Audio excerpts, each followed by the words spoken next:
So we're getting sound through the phone, yeah? Is that good? Can we hear him? No. So Hans, can you tell us a little bit, how did this project get started? What was the first idea for it? Yeah, sure. So, well, first of all, thank you all for coming to watch our film. I'm really happy to be able to showcase this project.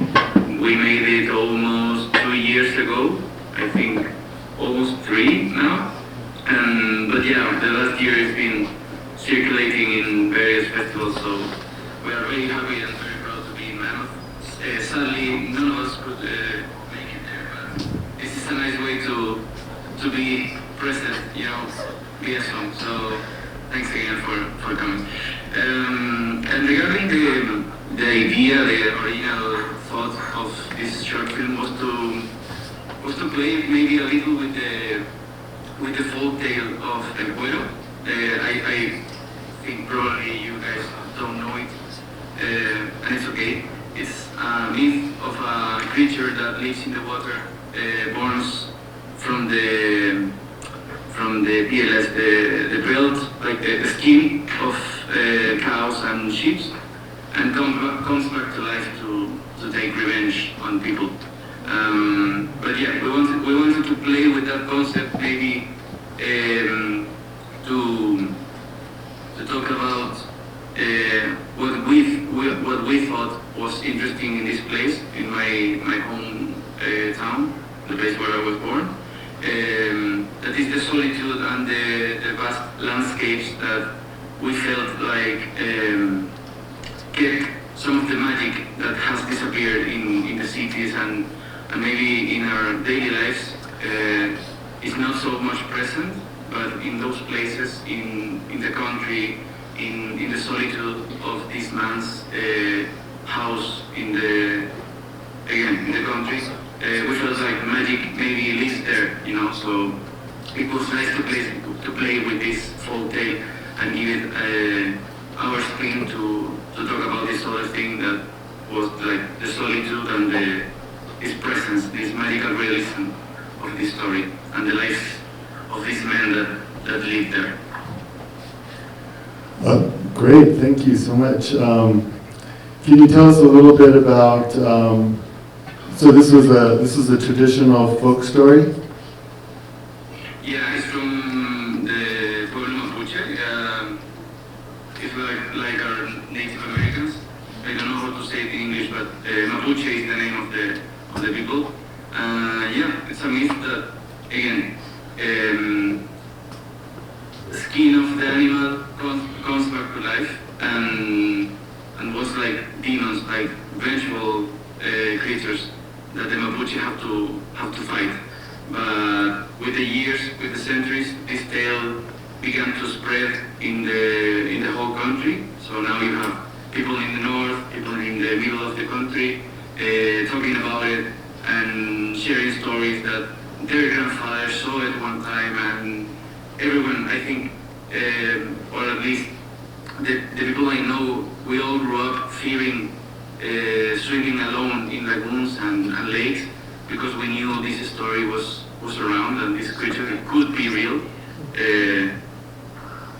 Yeah, even more real in the mind of a child that hears this story for the first time. That was my case. Nice. The incredible visual style to this film. Like I love the really hot interiors and freezing cold exteriors. Well, I guess what was it like to shoot it, and how did you conceptualize the look of the film? Yeah, so that is we have to give credit to Manuel, the DOP. That we have many conversations around this topic of the interiors, the exteriors, how they were going to feel eventually when he saw the film in the screen.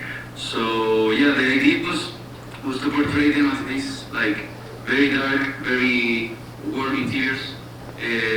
Maybe to play around with the idea that this space was like the human space, and outside was like the creatures and not only the creatures, but nature's space. It's kind of obvious because it's outside, but I think that encapsulates the whole conversation, the many conversations that we sustained with Manuel and Cote. Yeah, the interiors and the fire and the texture of the heat belongs to the human, and on the other part, the freezing cold and the blue and the water and the ice and the animals also belong to the nature and the magic and the creature, and they are slowly but steadily coming together and eventually clashing with the Cuero when the creature enters the house of this man. Great. So let's open it up to the audience. Anyone would like to ask a question? Yeah. This movie wasn't intended to be seen as much as it has been seen, so we're very happy. And I really wonder what you guys think and felt, because I think you don't have that much context unless you have been in Patagonia, any one of you. So please, I would be so happy to hear from you. Yeah, it was so interesting to watch. I've never been to Patagonia, unfortunately, but I do have the pullovers.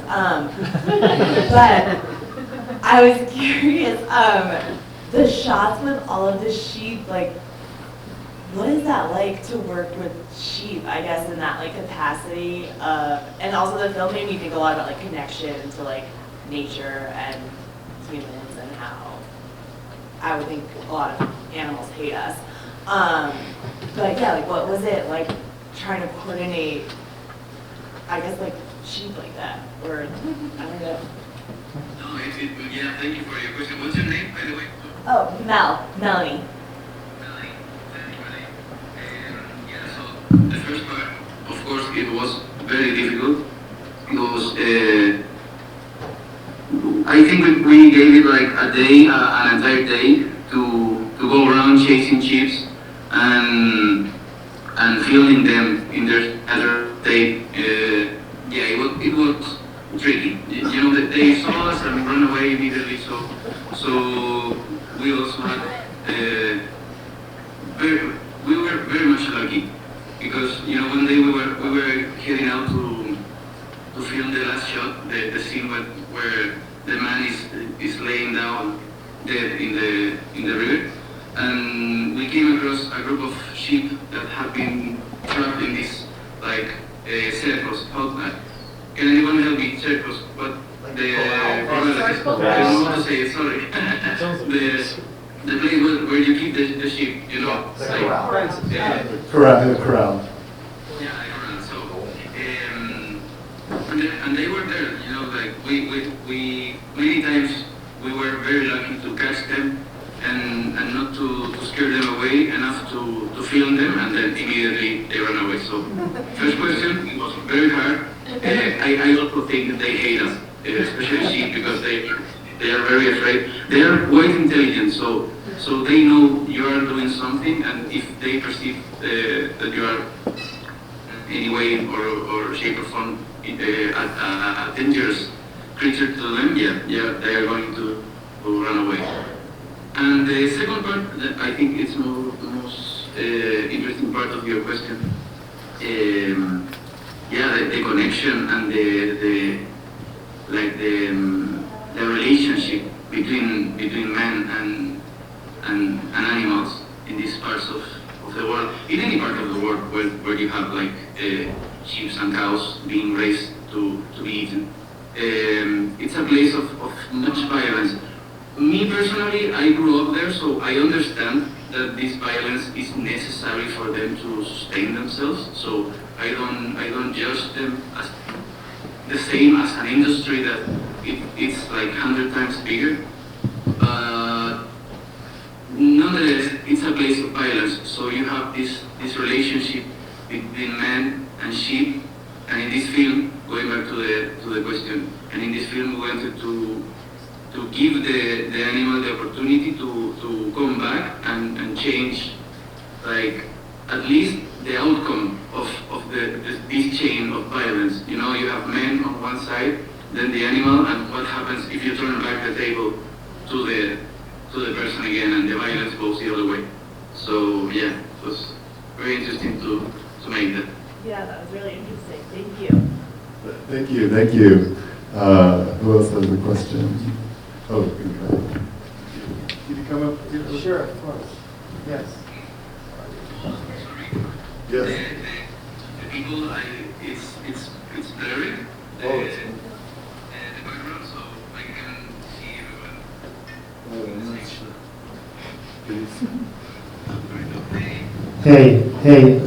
So actually I didn't see any issue with not knowing the tale, the story. I really understood what you were trying to do with the film. I think a lot of the story and what I found really fascinating about it is what is not in the visuals.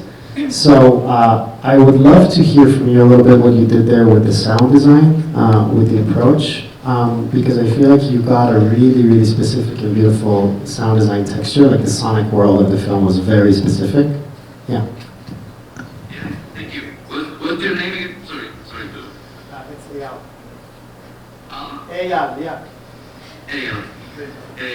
So yeah, the soundscape of the film was made by Javier Somoza, a friend of ours. He was very patient because we had many ideas, and he slowly and patiently took them and put something together. But the concept that we were working with was the soundscape of the river meets the interior of the mind of this man. So we took as many elements as possible to feel, to make you feel like you are in a dream-like scenario, in a nightmare-ish landscape with tons of layers of ice cracking, the sheep appearing like on the background. So we wanted to portray nature as this hunting, I think it's the word, like hunting presence, that slowly it's like getting in the head of this guy. I think that was the primary objective, sorry, and yeah, nothing else. Maybe we found like other things in the way that we added, like the big final where the monster like conveys all these sounds that are really eerie, I think, then to slowly fade away to the river and the nature. And I think that gesture, that final gesture, is like saying, okay, the nightmare is gone, it's over, sorry, and we are going back to the natural landscape of the sound design.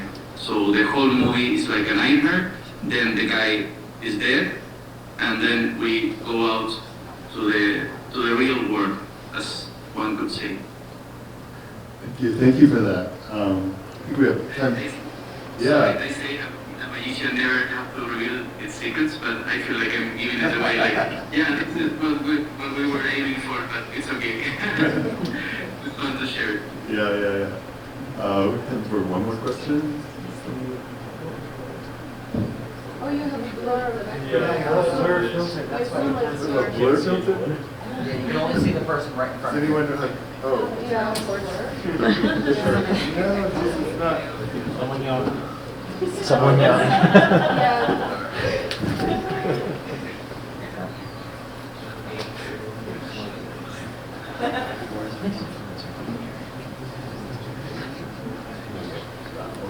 There you go.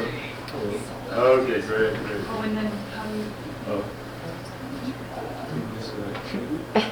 There you go. Perfect. All right, my question.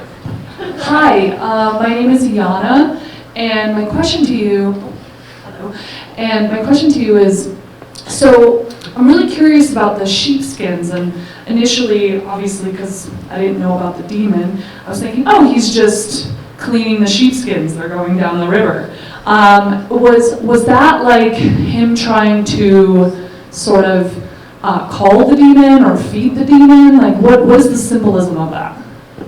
Yeah, thank you. Yeah, it's for me it's him calling him like, but in a way that it's like an affront. I don't know if you say affront, afrenta. But he's calling him like to fight with him, not in like superhero way, but in certain way. He's defying. That was the word. Sorry, defying death by calling this demon. So this monster. So yeah, he throws away the skins, and also like a piece of clothing that he has, his poncho. And that's a way like that he has of saying like, come for me, I'll be waiting. I'll be slowly going mad, but I'll be waiting. So in the, yeah, that's it. I don't know what else to add to that. Interpretations. People have given this film many interpretations. I think they are, of course, all valid in some way or another. But for me, it's like he was calling for the creature. Well, thank you so much for being with us, Hans. Really, and again, very sorry what happened to you. Hopefully, when in some better political times, you'll be able to come and visit us. But it's at least, hopefully, you got a little bit of a connection with what we're doing here. We got to connect with you a little bit, and just very much appreciated that you took the time to do this on Zoom. Yeah, for me also, I appreciate it so much. You guys going to see the film, to taking the time.